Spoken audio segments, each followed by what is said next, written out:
And you've caught me in a terrific mood today because there's two things going on. Number one, we're talking about one of my favorite topics today, customer journey and success through multi-channel. And number two, after today's webinar, Chad gets to go on vacation. So it's been a long winter. I'm looking forward to spending some time in hopefully some warm sunshine. We've got a number of people that have dialed in, and again, thank you very much for taking your time for today's webinar.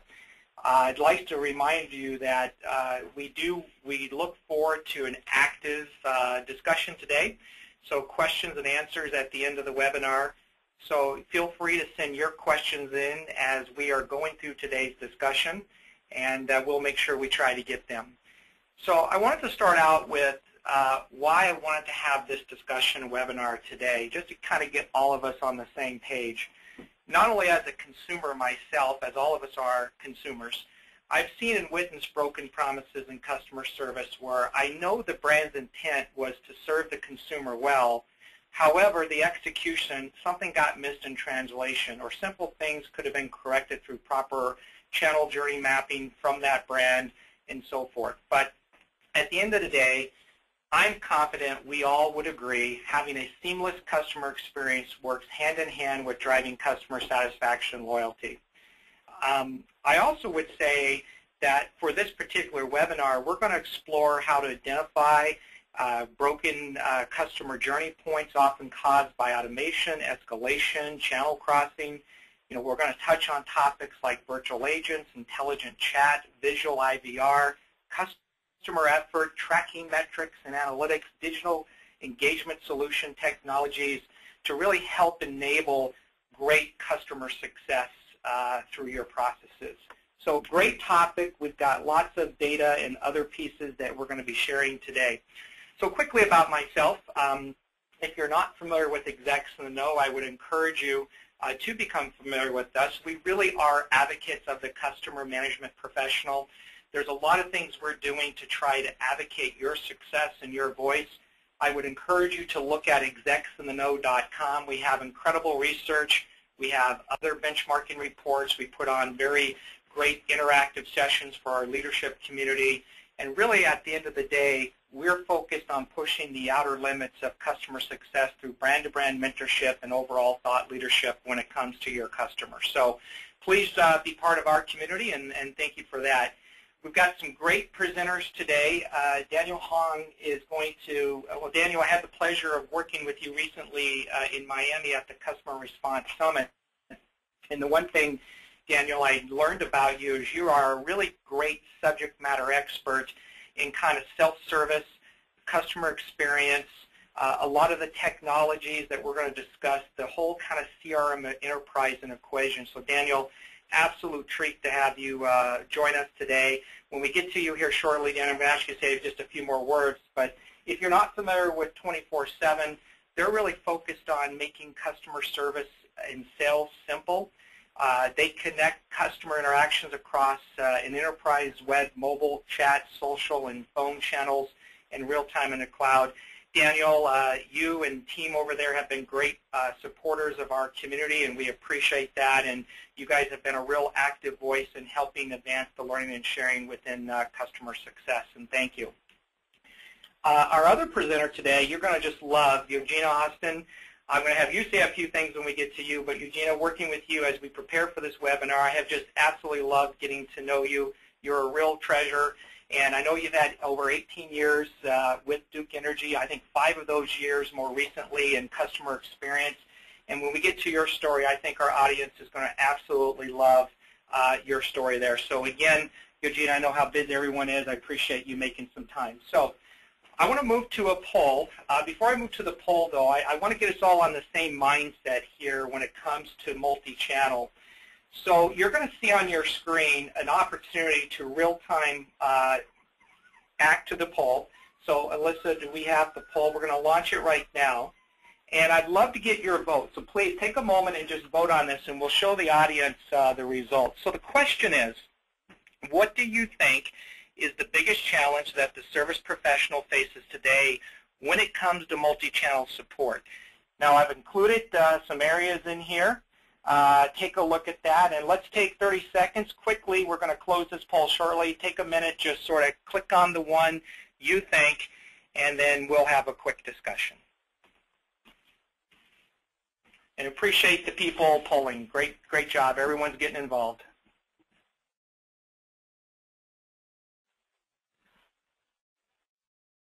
All right, we're going to close it down here in about 10 seconds. So if you haven't voted, this is your last chance. Going once, going twice, closed. All right, Alyssa, can you show us the results of today's poll? All right, so hopefully everyone is seeing these results. It looks like, I'll go back to these, but 39% say reducing customer effort comes as the leader there. Not surprising, because what we have heard over the last 3 years consistently in the various things execs and those involved is ease of use, reducing customer frustration, making interacting with my brand easier and successful. So I'll look at them a little bit later in detail and go back to them, but I really appreciate your folks' involvement in there. And we'll make sure we get those published to all of the attendees today so you can see the actual results. But from what I'm seeing at the moment, no major surprise there, so thank you. So as we continue to move on here, I do want to let you know that Execs in the Know, along with our research partner, Digital Roots, we put on 2 different, very detailed studies, one on the consumer perspective to multi-channel, and then the corporate side, we have a number of corporations participate in the surveying, talking about corporate capabilities when it comes into the multi-channel support. So we do this twice a year, and what's great about it is we have a 3-4 year index on it now. It's great to see the differences or the gaps between consumer expectations and perspective versus corporate expectations and perspective. And I encourage you that all of the previous reports are available on our website. If you go there, they're free to download. Take a look at them. Our most current copy, which I'm going to share a couple slides from, which we released in February 2015. If you'd like to get a copy of that, please email me, chad@execsintheknow.com, and I'd be happy to get you some of that information. So let's move on to the next slide. I'm going to show a couple of highlights from the report in this survey recently we did. I think it really sets the stage as we get into today's discussion. So one of the questions we asked in a given week, how many unique customer care interactions does your organization engage with? As you can see from that particular slide, organizations are gathering anywhere between 1,000 to more than 30,000 times a week with their consumers or customers. And and as we all know, each of these interactions are an opportunity to satisfy your customers, build loyalty, create brand advocates. I think we all subscribe to that. The question at hand becomes, do you feel confident that you're capitalizing all these opportunities and offering best customer experience throughout your customer journey with your brand? And we have some great examples that we're going to talk about today. But what's interesting when you look at this particular data, these were the corporate brands that participated in the survey this past November, December. 30,000, 46% of them, 30,000, had that type of unique customer care interactions, so quite large enterprise organizations. The next slide, we want to take a look at, the question was around what was your top priority of your company's leadership regarding customer experience management over the past 12 months. And as we looked at this slide, 55% of the companies wanted to improve the quality of care, actually beating out productivity at 27% and saving money at 9%. So again, the lion's share, 55%, want to improve quality of care. And again, that was from the direct corporations that participated in the survey. And the overall survey looked at 4 key areas. It looked at traditional, being telephone. It looked at interactive, self-service, web. It looked at digital, mobile, and social media. And Phil, again, if you'd like to get a copy of the full report, just email myself and we'll be happy to get it over to you. There's another slide, last slide, and this is a big opportunity for us as I think everyone on this phone really cares about the customer. We're all advocates for customer success. That's what we do in our day jobs. But when you look at this, there's interesting correlations, and we compared the consumer report against the corporate report, and where consumers felt, do you feel that customer care organizations are generally meeting your customer care needs and expectations? It was interesting that only 22% of the consumers said yes, while 78% said no. Obviously, for us, as we take this very personally, there's a huge need there of perception, sometimes versus reality, that we have got to look at very internally within our own brands. Now, when you compare that, corporate perspective said 88% felt they were meeting the needs and expectations of consumers, while only 12% felt they weren't meeting need expectations. So obviously, there's a big gap between what corporate perspective has been and what the consumers were telling us when we did this in September of 2014 with the consumers.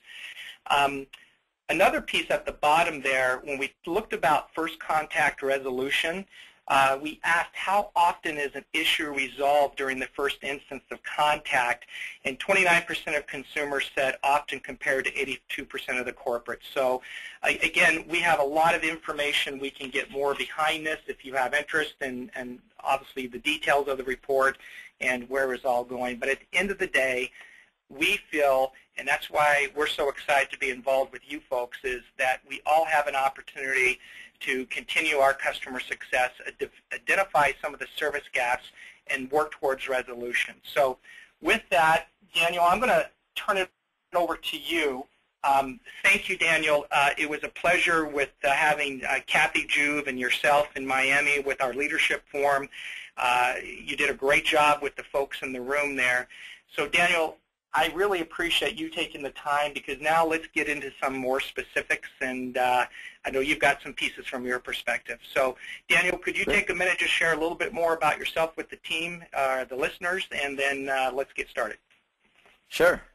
Thanks, Chad. And well, welcome, everyone. Good morning or good afternoon, wherever you are. My role at 24/7 in product marketing strategy is essentially going out, talking to customers, really understanding what their needs are and what they want to do in creating unique and very impactful journeys for their customers. And that's really what we're doing at 24/7, really helping shape new differentiated experiences in this age of mobile and this age of digital. So maybe you could go to the next slide. Now, we all know for the customer, regardless of channel, device, the location or time, that for the customer, it's the sum of interactions that really define the customer experience for them as consumers. And when you look at the stats where customers are crossing channels, crossing devices, is quite staggering. So 90% of buyers go to 93% of buyers go to the internet first. 90% of customers cross devices in a single journey, like purchasing a plane ticket. 81% of customers use 3 channels to engage with customer service. 80% of customers are on a website when calling customer service. 66% of consumers are using smartphones and tablets simultaneously. They're constantly second screening. So these numbers are clearly past the inflection points and really show that customers are interacting with enterprises as if there's one digital channel. Now, of course, we also all know that that channels in the enterprise were built and have evolved in isolation of each other. And that's what's creating much of the complexity for enterprises engaging in customer journeys today. How can we stitch this all together and make sense of it and create one digital channel for the customer? Next slide. So what is it you need to thrive in today's world where customers are changing channels and devices frequently during a single journey? Well, it's really a simple formula, but very complex in nature. So here are 3 elements. You have customer engagement, you have agent services, and you have customer intelligence. So customer engagement needs to be built on a multi-channel platform. That's pretty straightforward. I think a lot of us have that today. But it should be able to take automation to the next level. And how? Well, it's by leveraging like customer intelligence, taking journey data and applying that to the customer's interaction to shape a more personalized and relevant engagement. And if the customer needs to engage with an agent, then the agent needs to have the right tools, such as pushing content to the customer on his or her device while the customer is on the call with that agent or in a chat session with that agent, to really enhance the customer experience and to really provide a differentiated digital experience. And of course, that means driving, for the corporate side, driving performance enhancements across KPIs like AHT, SER, NPS, and customer effort. And these are the three areas of technology and managed services that we're focused on, like at 24/7, and we do this for the very large Fortune 500 enterprises. We go to the next slide here. So we've been working with many of the large companies like United Airlines, Adobe, Lenovo, Avis, Sirius, XM, just to name a few. And we worked with them for many years, and we've been able to help them fix broken customer journeys. And in doing so, we've been able to create a simple framework which gives form to how enterprises can mend broken customer journeys through digital transformation. And that's shown here. I'm not going to read this out just in the interest of time, but we're going to go through all of these over the next few slides. So if you go to the next slide, the first step to mending a broken journey is to recognize that things are broken. Right? This is similar to like many walks in life, where the first step is admission that there's a problem. So for many enterprises, when customers are constantly changing channels and or wanting to interact with a live agent, and this like them escalating to live agent, or that number continues to grow, well, these are all symptoms that there's something broken in the journey. So for a customer service journey, for example, in the industry, there's 63%. We did a recent survey. There's 63% of customers start their customer service journeys online on PC. Then of those 63%, 87% of them will cross channels to either the phone, to mobile app, to web chat, to social or email, and 55% will cross devices to like a smartphone, a tablet, or landline. And then 71% of those of the original 63%, they will want to engage with an agent through these channels shown in orange below. So this is just a quick snapshot of what's going on in the industry, and it's pretty clear that there's just a lot of broken journeys out there. There's a lot of areas for optimization. Next Daniel, slide. Chad here. I was just going to say for all our listeners, you will be getting a deck of these, all the slides that were presented today. So this will be emailed out after the webinar. Great. Thanks, Chad. So if you go to the next slide, so once you recognize that there's something broken in your customer experience, you need to drill down on the customer journeys that you provide and identify and focus on the journeys that will make an impact on your bottom line. So here's an example of journeys that we've identified with a credit card customer of ours. So in light blue with those lines, these are the journeys that are great for automation. In the polka dot blue areas, it's a little bit darker shade of blue here. These are those journeys where customers typically escalate to live agent, and in purple are those where customers are crossing channels frequently to complete a transaction or resolve an issue.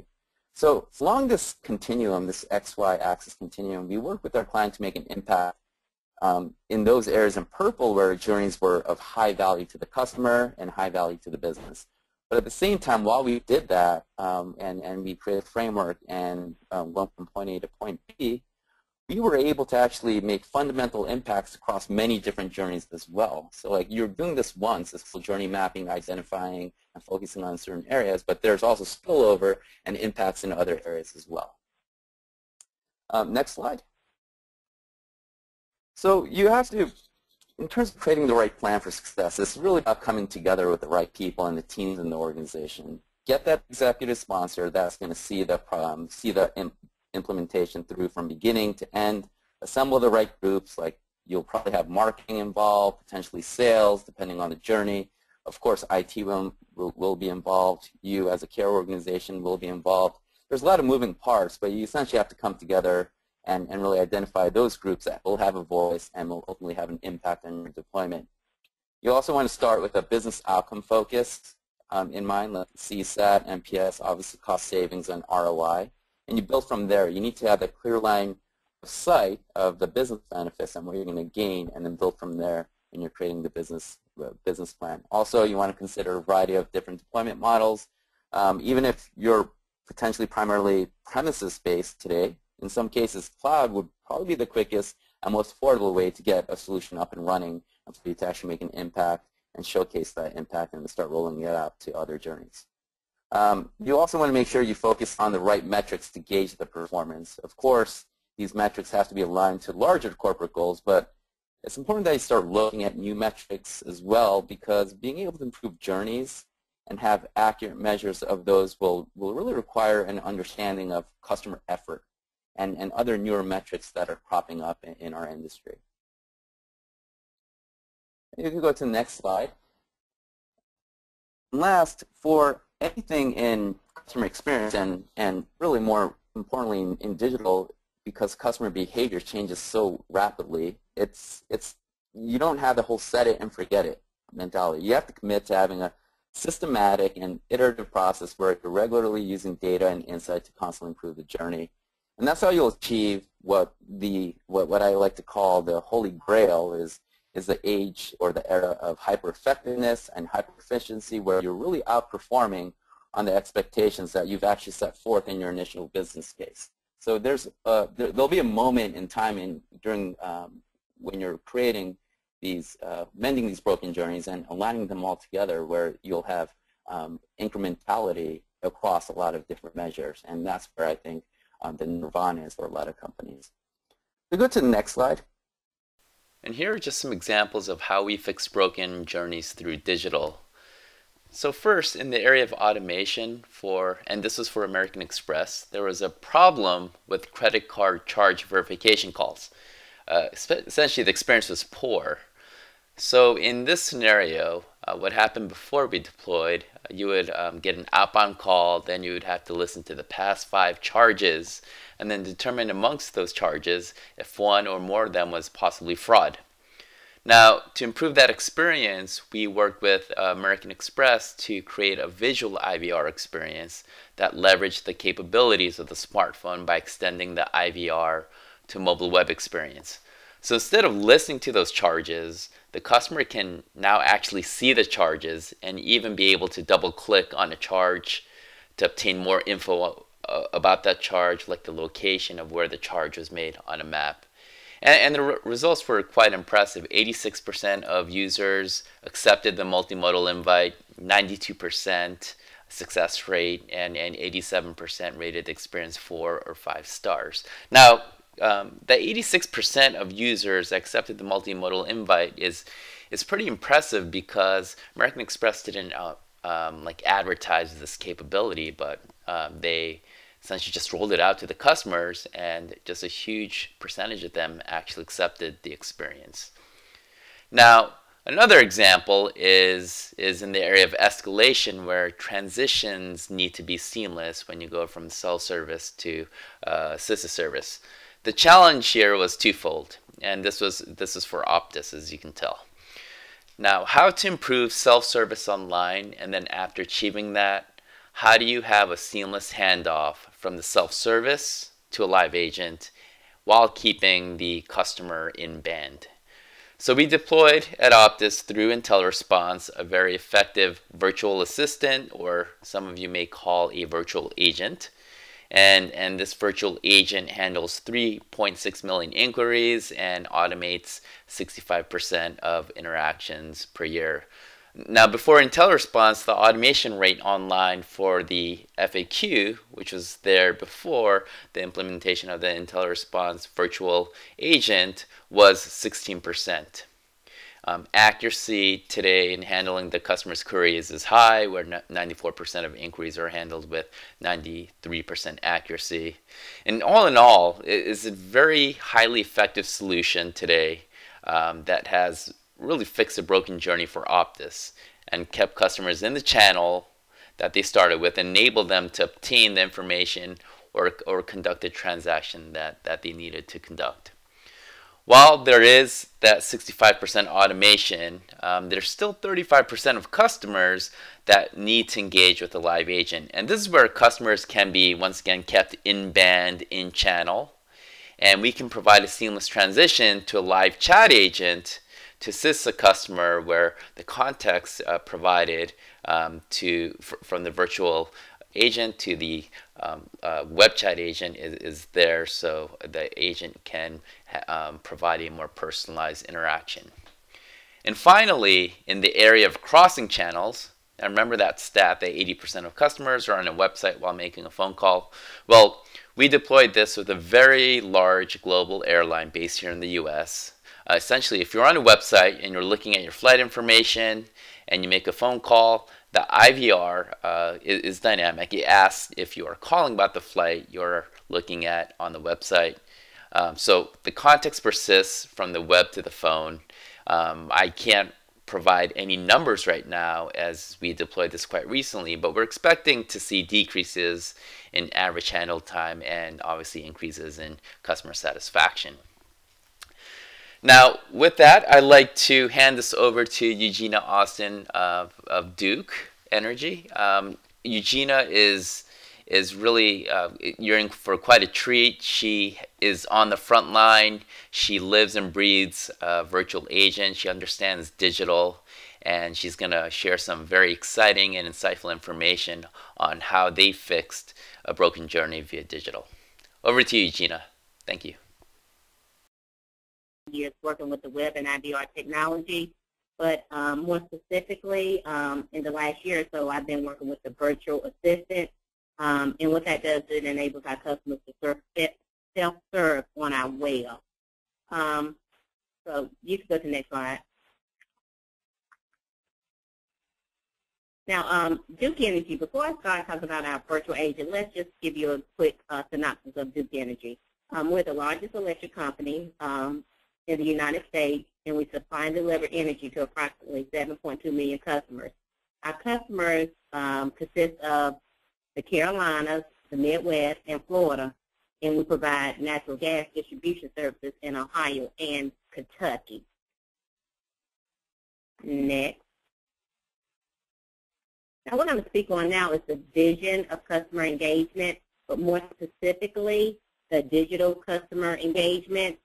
And what I mean by that is anything and everything that involves a conversation or transaction without direct human intervention. So pretty much a conversation with technology to technology. Now, digital customer engagement is critical to do, especially in the era when digital is becoming part of our core as a company. At a high level, Duke Energy initiated efforts to improve customer experience and strengthen our roles as a trusted energy partner. This included updating our power grid with digital technologies. And actually, just last year, we installed over 1 million smart meters in our Ohio area. This helps the customer to more efficiently use energy and pave ways for new products and services. We also invested in renewable energy and many digital technologies that are needed to power, monitor, and analyze that effort. But, okay, now what I really want to talk about is in the area of customer engagement. We've invested heavily and continue to invest in customer-facing digital channels such as web, self-service applications, virtual agents, social media, mobile, SMS texting, email, and we also have actually a customer portal. We call it My Duke Energy, where customers can actually register their online account and view their bill, pay their bill, do bill analysis, bill comparison. And in a nutshell, it's just a suite of energy-related tools and resources that help customer managers manage their costs. So all in all, Duke Energy is digital is part of Duke Energy's DNA. That extends to the business, technologies, our operations, as well as our customer experience. So the challenge. What challenge were we looking to resolve? then you go to the next slide. And that was the customer's broken journey. And more specifically, the broken journey with automation. And that's with tasks that are highly repeatable and automated, but are consistently underperforming across various KPIs, especially in customer satisfaction. Now, this automation led to channel crossing and escalation.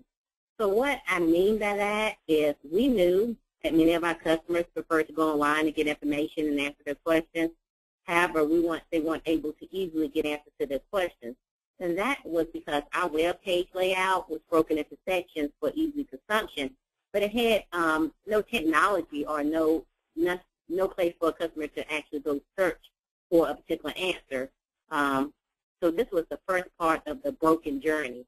For those customers, instead of trying to maneuver through tabs and a less navigational panel with links to click on, they would turn to the phone system and call an IVR. And our IVR was able to answer many of the questions that they couldn't find on the web. But one of the biggest problems was the answer was available on the web. It just wasn't easily accessible to the customer. But even after going to the IVR, some of our customers ultimately ended up wanting to speak with a representative. So with this, we actually didn't have to do a deep dive to understand what was happening. Call volumes increased, email volumes were up because of this broken journey, and we wanted to address this. Hey, Eugenia, this is Daniel, and I just have a quick question. I just want to get this straight. So people, your customers were coming online trying to obtain some information or maybe conduct a transaction, and then they were making a phone call and completing that transaction via IVR. Is that correct? And of course, some from IVR would actually escalate to an agent. That is correct. Before our solution that we implemented, the customers would go to the web looking to find certain information, and the information was there, but it wasn't easily accessible. There was no way for them to just go and find that information. They had to hunt through our site, and that they didn't favor that type transaction or communication with our website. Mm-hmm. Interesting. Very interesting.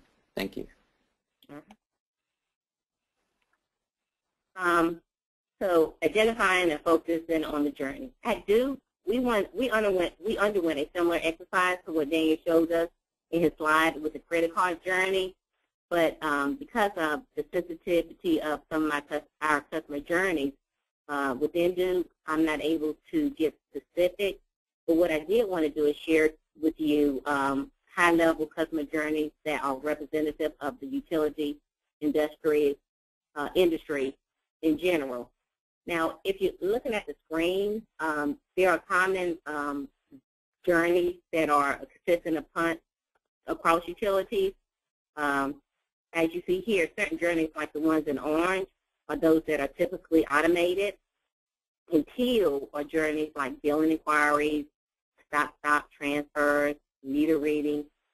These are the more complex that are typically customers typically want to speak with a representative in reference to. And in purple, those are journeys really quite common in utilities where you find customers crossing channels, like they may start on the web and then end up making a phone call, or they may go from one device to another device and ultimately make a phone call. So we knew that calls were on the rise even with increased use of our website. So our mission was to introduce and improve self-service automation in journeys that would fall under the teal and purple categories, where customers were escalating to an agent or crossing channels. I just have one thing to add real quick, Eugenia, and for those of you who are seeing this screen, I noticed Eugenia had mentioned orange and purple, but the purple is green in this slide, and the orange is actually light blue.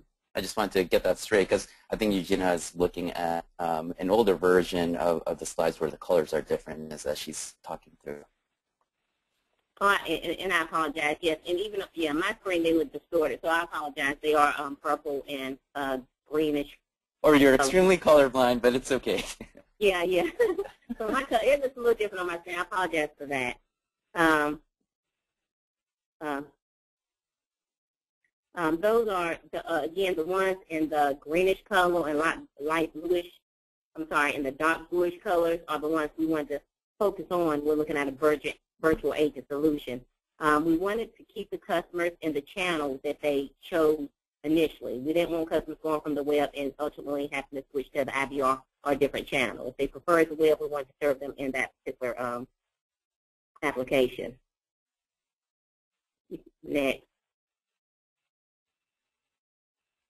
So how do we do a business case? Actually, our virtual agent came through a merger with Progress Energy. In 2012, Duke Energy and Progress Energy merged, and we looked at best practices. Progress had already implemented a virtual agent, so we adopted that as one of the best practices and continued to use it as the one org.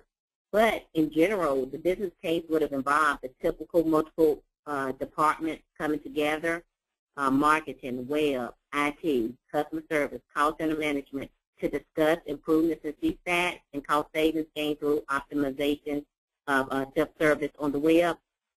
In a lot of ways, the web is the front door for many of our customers. They will come to the website first before going to other channels. And all departments were in agreement that we want to make this first step, this first touch, as strategic as possible. We wanted to contain them here.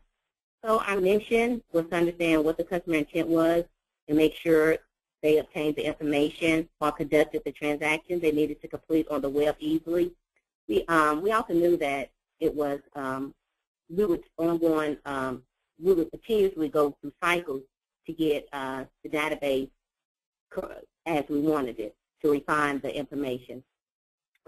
We understood that the customer intent, we wanted to understand the customer intent and empower them with the right information and capabilities to resolve their issues without crossing channels.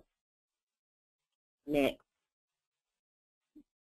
Now, our approach to improving the digital customer experience.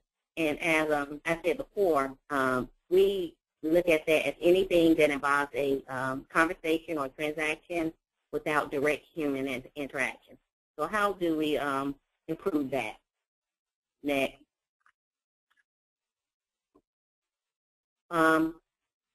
With an increased number of customers preferring to get quick answers to their questions online first before calling or emailing a company, we knew the next generation digital self-service tool powered by a virtual agent would be the best way for us to go. If you look at your screen right now, what you're seeing is IntelliResponse virtual agent technology rebranded with our website. And even though we say virtual agent, I know a lot of us refer to it as virtual assistant. It is one and the same, which for us, virtual assistant means we're going to allow the customer to self-serve on our website. So this is our site rebranded, IntelliResponse site rebranded with the Duke Energy information. Next. Now, we deployed the IntelliResponse virtual agent solution on our corporate website and levied a number of digital self-service best practices to ensure we were well on our way to meeting the customer's goals. Now, shown here is our Duke Energy landing page. And once the customer selects, if you notice up in the upper left-hand corner, once they select their state in which they reside, they are able to ask a question. And when they ask a question, right in the box where it says, have a question, they do it with a natural language. They can say, how do I pay my bill? There's no keywords or particular words that they have to use. The knowledge-based tool is designed to be more customer-friendly. So our approach was we wanted to put the customer in charge. We wanted to make it as easy as possible and reduce customer effort. We didn't want them to have to use keywords and become frustrated trying to answer the questions that they were trying to answer.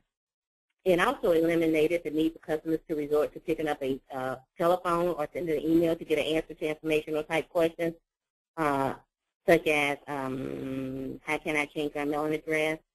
Our virtual agent can actually easily answer these what we call type 1 questions. Next.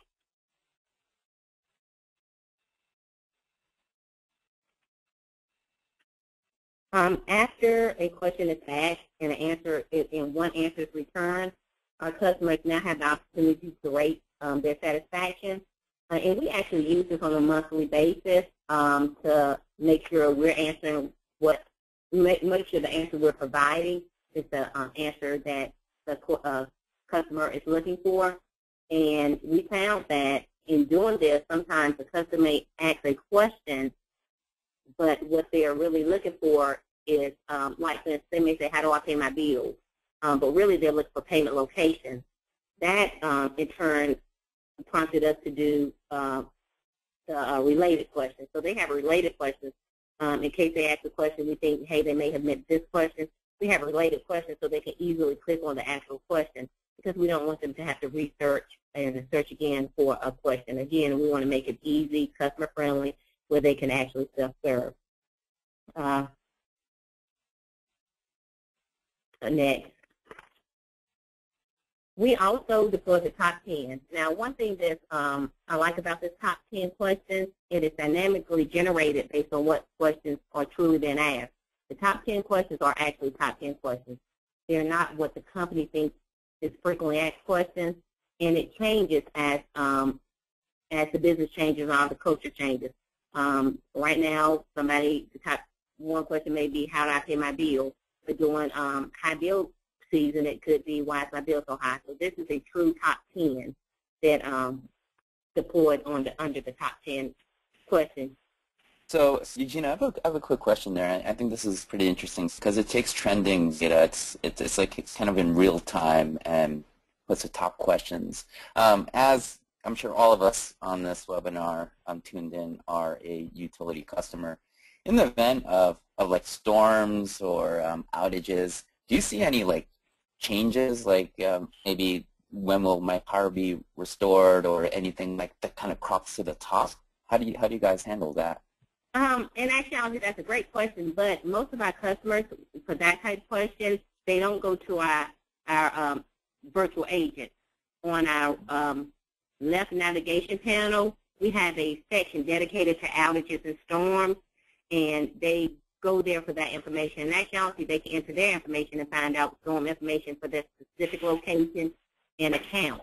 But this is not the place they use. This is not where they go to find out information such as that. But so yeah, this wouldn't be the place they use for that particular question. Got it. Okay. Thank you. And that's, go ahead, Daniel. Eugenia, hi, this is Chad, and great examples here of your kind of what you're doing in self-help online and some of the ways you're easing the effort for your customer in the knowledge base and quick resolution to their questions. Do you guys, a question I have though is, do you offer chat today for online self-servicing? Today we don't. We don't have chat, and as a company, we're always looking at different technologies and what we may want to offer in the future. But chat through our virtual agent. Now, I know the vendor in which we use, they have that functionality that they offer, but as the company right now, that's a function that we do not utilize. Okay, and so obviously maybe in the radar or something to there in that piece, but and I know you're going to have some, okay, here's the result from this effort and where you've seen some of, right next, so there you go. Okay. We have a number, and by the way, we have a number of questions coming in. Thank you, everybody. We are looking at them. We are going to go to questions here in the short term, but Eugenia, I know you've got some terrific results and ROI from all this, and let's let you continue. Thank you, Chad. That was a good, excellent intro into my next slide, the results. Well, there you go. Yeah, okay. So, Daniel, let's go to the next slide, please. Now, within the first month of deploying the virtual agent or virtual assistant, we had question volumes of about 21,400, and that rose approximately 37% to just over 29,300 questions at the end of January 2015. So from November 2013 to January 2015, we had about, like I said, an increase of about 37%. So in total, our virtual agent has answered about 300 questions. Our virtual agent has answered about 300 questions, and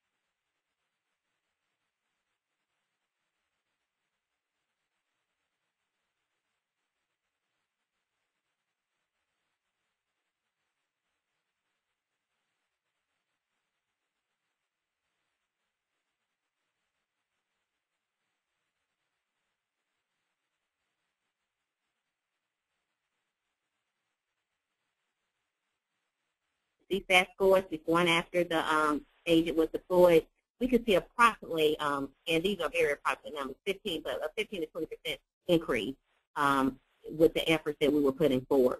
So a strong improvement in customer experience is one of the benefits we would reap for using a virtual assistant. And one of the benefits, like I said, and with today's technology, customers are not going to search your site when they pick up the phone and call you. So we wanted to make sure we gave them what they needed, and it showed that they were pleased. Next. Now, and you also have cost savings. We estimate that IntelliResponse Virtual Assistant has saved approximately $1,085,000, and that's attributed to calls and email deflection. So by the number of questions that have been asked to our IntelliResponse Assistant, those are calls or emails that were not received by a call center, and that equates to about $1,085,000 over the time period. And the time period? That time period was November 2013 through January. 2015? Yes. Okay. You know, another interesting way to look at this, and I just ran the numbers real quick, is roughly each virtual agent interaction saves your company $3.50, or around that ballpark. That's pretty impressive. Interesting. Okay. Yeah. So the next. Now, additionally, when customers go along with the expectation of self-serving and to get an answer to their question, we can deliver on that expectation. We can deliver on that expectation by providing them the correct answer. We can deliver the correct answer to our customers over 93% of the time. And, you know, one would ask, you know, why is this important? And it is important if information is not accurate and if we give them inaccurate information, the next time the customer wants to know an answer, they're going to go to more than likely the technology where they found the correct answer. So if they go to our website and they don't get the correct answer and then have to go to a different technology, the next time they want to do business with us, it is likely for them to go to that technology where they found the correct answer. So we want to provide them with accurate information to let them so that they will go secure in using the technology of choice, which is the web. Next. Now, part of our virtual agent deployment also included a voice-over customer tool, which enables us to view thousands of customers' questions, which are intelligently organized into theme bubbles like the ones you see above. This is all done in real time and provide us with an instant snapshot of the most pressing concerns or topics that our customers are most interested in. And one thing I want to say about this, for instance, most customers in the utilities, you know, I want, you know, pay my bill, pay my bill. There are times you can have a pop-up storm or a pop-up situation, like, for instance, when we had a coal ash incident some years ago, where the question changed. They were asking questions about the coal ash, and when you click on this particular view in real time, you click on Pay My Bill, it drills down to the exact question they're asking. So it allows you to see what they want to know and prepare answers and place out in your knowledge base. This effort, when we had the coal ash situation, people were maneuvering to our site, asking many questions. We were able to compile those questions and get with corporate communications to give them an answer. And so by it being real time, it allows you to see really what the customers want to know, and you don't have to guess out what they're asking. You can see exactly what they typed in. So yeah, and you can next.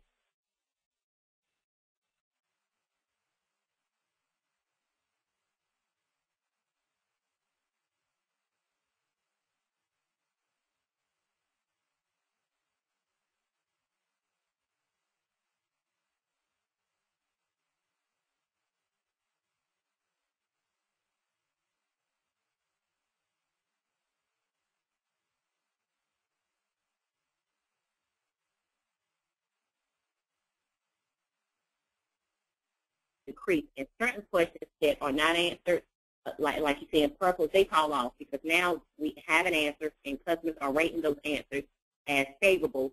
So that drops off, meaning those are now questions being asked that are answered, and we're getting favorable answers to those questions.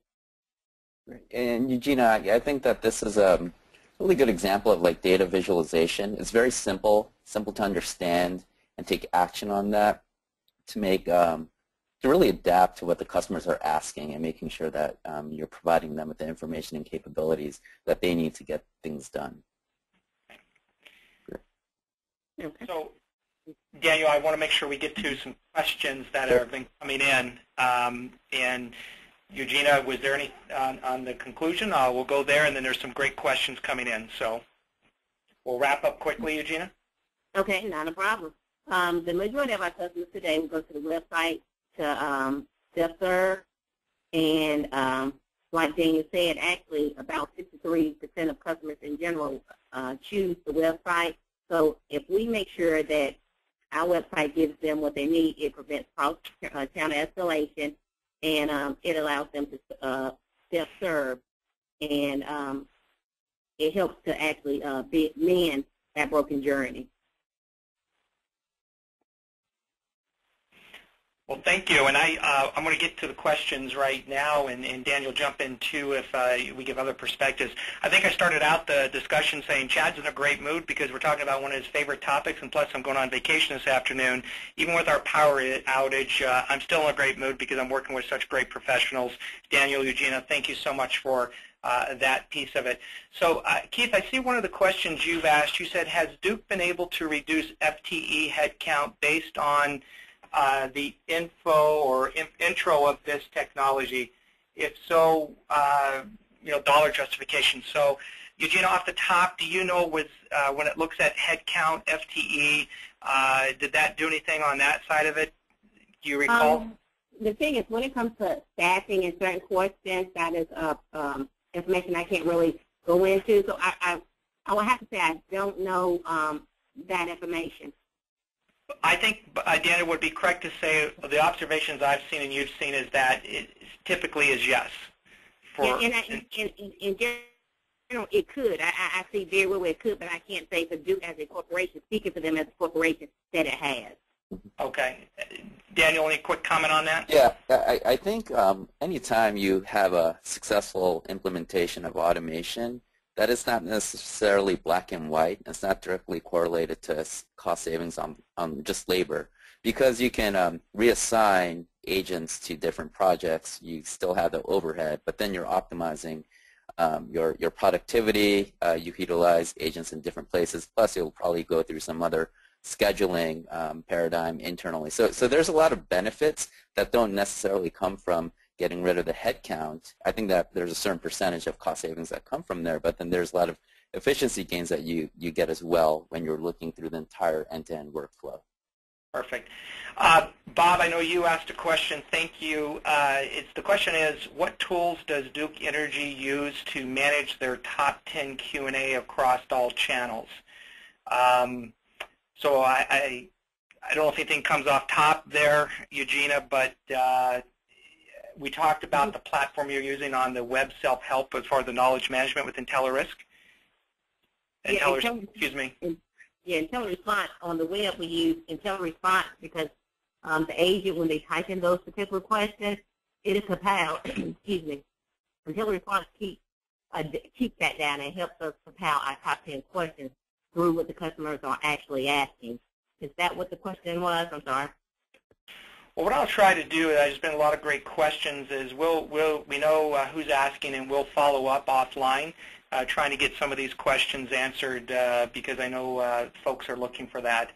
I know Jessica asked what resources were needed for the virtual agent. Did you have to do anything, change transformation with kind of staffing, or when you looked at the whole human capital side of it?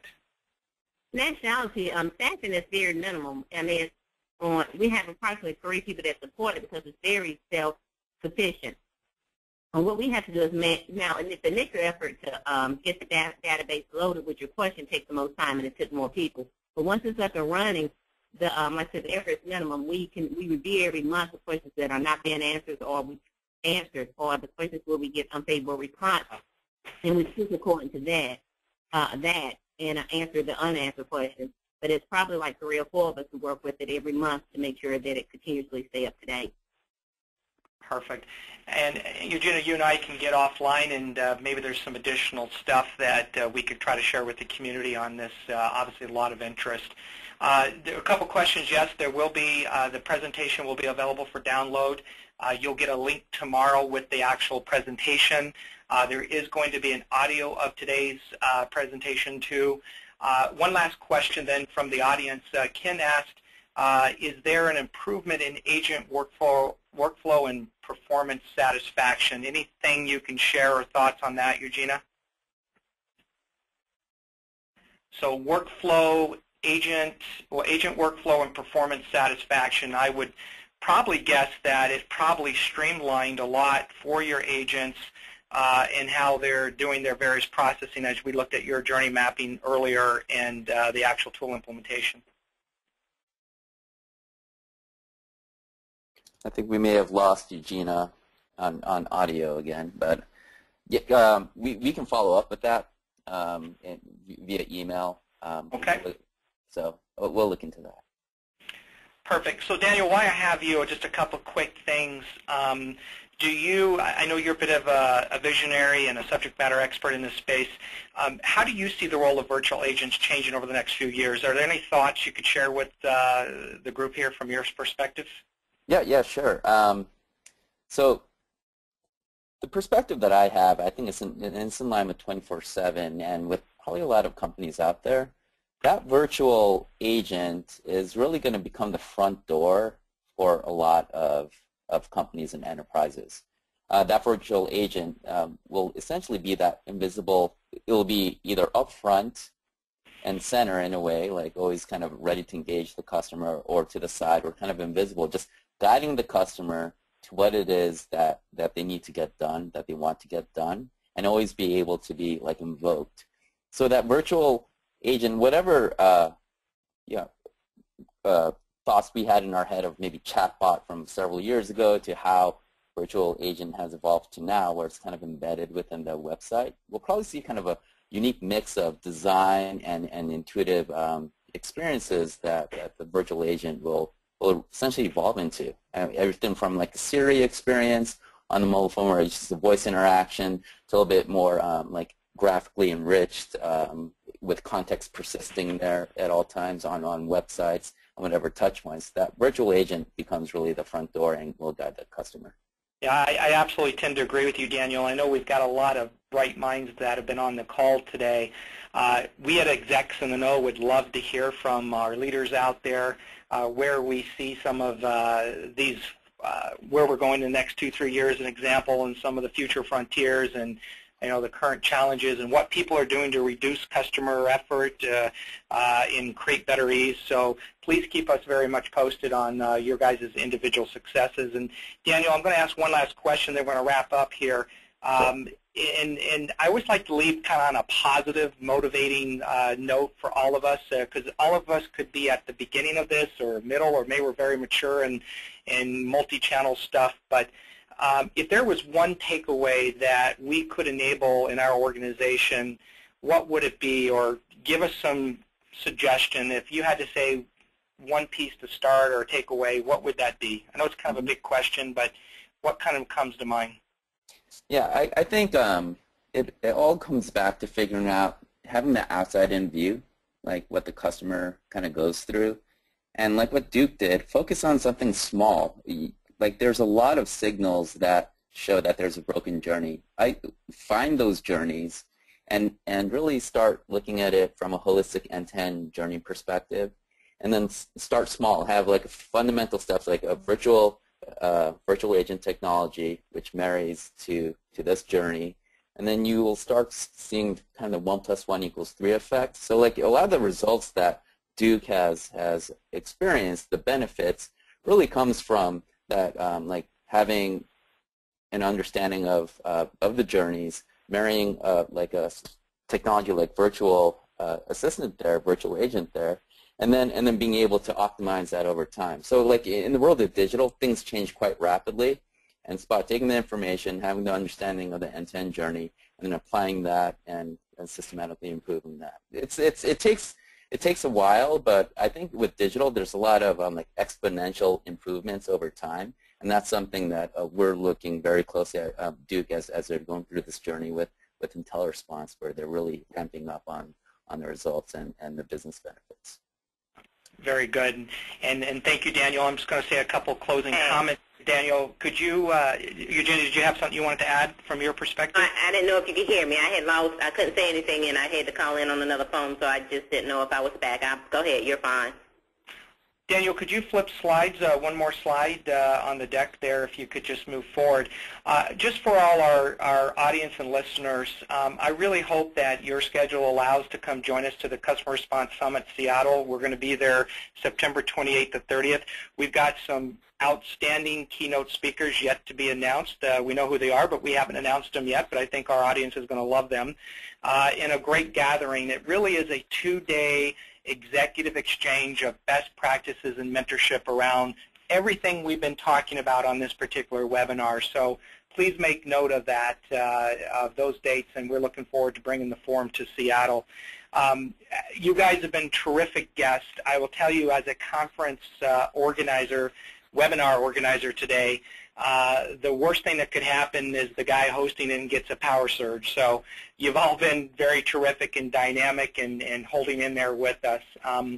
Eugenia, you've been delightful. I think we could have continued. Daniel, definitely there's so much more we could go on this journey together in this discussion, but I really want to say thank you for all our listeners today. Keep us in touch at ExecSNO. Let us know your questions. Let us know how we can help, and let us be your advocates. That's what we're here for. So on that, everyone have a fantastic day. Thank you again, and it was a pleasure having you. Eugenia, thank you. Daniel, thank you very much. Thank you, Chad.